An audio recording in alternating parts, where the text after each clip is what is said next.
Welcome to a new video, and this is a quite exciting one, and one that was recommended to me by someone in the comments. Obviously, if you leave something in the comments, I do read it. And it was actually talking about the best, most underrated, or not talked about towers that you really should be using in BTD 6 if you want to do well, or if you've just started the game and you want to get better. A side note before we begin, I have just upgraded my computer, which means soon enough we will be trying another high round gameplay, and hopefully this time we're going to be able to see a whole lot more when it gets to the end later rounds. But until I have the time to record that, because they take a while, we've got this. In no particular order, but the order that I wrote them down in, we first have Dart Monkey. And no, not just the Dart Monkey, the actual specific path is Crossbow, and then Crossbow Master. These towers for me are quite an anomaly about why people don't use them.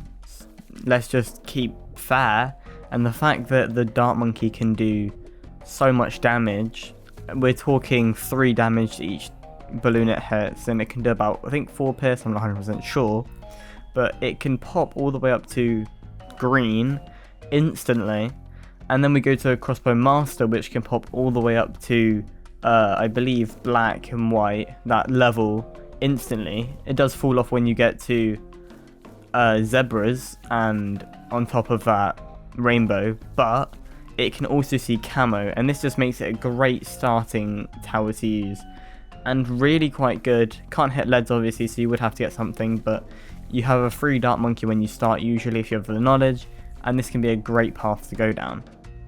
And in number 2, we have Shrapnel Shot and Bounce, or Bouncy Bullet. So you can crosspath this with whatever you want. Obviously here I went bottom path, but as you can see, the pure damage it does in terms of just regular balloons is quite significant, especially when you're shooting in a straight line, because obviously the shrapnel goes the opposite direction from where your monkey is shooting from. When you're shooting in a straight line, it can do significant amounts of damage.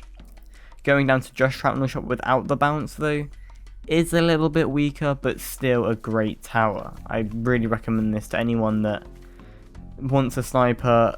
If you go top path, you can also do lead damage, so you got lead and camo, because night vision is one of the things you get, and it's a great tower that people don't talk about nearly as much as it should be.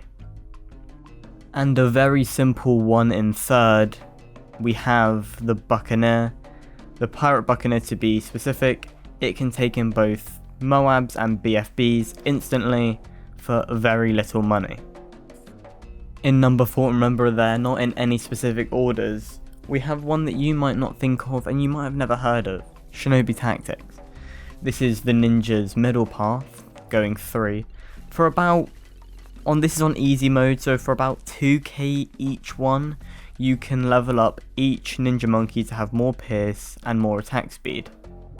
This is very strong, especially when you'll later see me pair it with a regular ninja monkey that's top path, because obviously we know how good top path is. You can also use bottom path, which is very strong as well. The attack speed could really go well there, and with all of Ninja Monkey's towers, you can do everything. You go bottom path, you can get lead attack. I mean, you can get lead attack, but it's mainly for Moabs. And top path, you can get a significant amount of regular DPS onto towers. This is one of the weaker suggestions I have, but no one really talks about it, and it is very strong, especially the fact that ninjas can hit camo straight off the bat.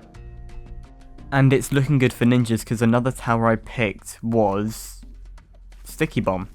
Sticky Bomb is an amazing Moab killer for around about 5.5k on easy. It's a little bit more as you go through, but an amazing Moab killer. Also can hit camo lead, so if that's something that you need. But as you can see here, it will burn through Moabs. Here we have 5 BFBs, but it will get rid of all the mobs. It won't be able to kill everything on the screen, obviously that's not even reasonable because there's so many ceramics.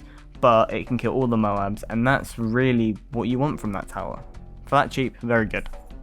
Next up, we probably have my favourite one. I had a very hard time trying to display how good it was, but I thought maybe if I went for like a DPS and then a Moab, you'd see, but this is the Middle Path Alchemist. 031 to be precise, and it makes Moabs explode when they get killed. As you can see, we killed 50 Moabs, 100 Moabs, and it was kind of light work. The next one is Overdrive. I am just kidding, obviously everyone knows how good Overdrive is, and that is not a surprise to anyone. The next one is actually more describing something that can be added to Overdrive that makes it a whole lot better. This is a 300 village, increasing the pierce and range of its primary towers. You can see the same round we just had, we were able to kill a whole lot quicker. It's not that expensive and very, very good for your primary towers. In 8th we have quite a popular tower, but some people that start the game just don't know about it. This is Cleansing Foam, Middle Path on the Engineer. As you can see here, it can kill camo leads very quickly. Any leads, any camo, very, very cheap. A lot of people use it, but if you don't know, you need to know about that tower. Our penultimate tower, number 9, is 003 Ice Monkey. This is either Cryo Cannon or Ice Spikes. Now here you can see it gets a little bit overrun, but we're talking about 100 ceramics there. I do move it down to 50, but as you can see, it just stops and kills ceramics. Here there's quite a lot of ceramics and you can't see it stop as well, but it does stop and kill ceramics.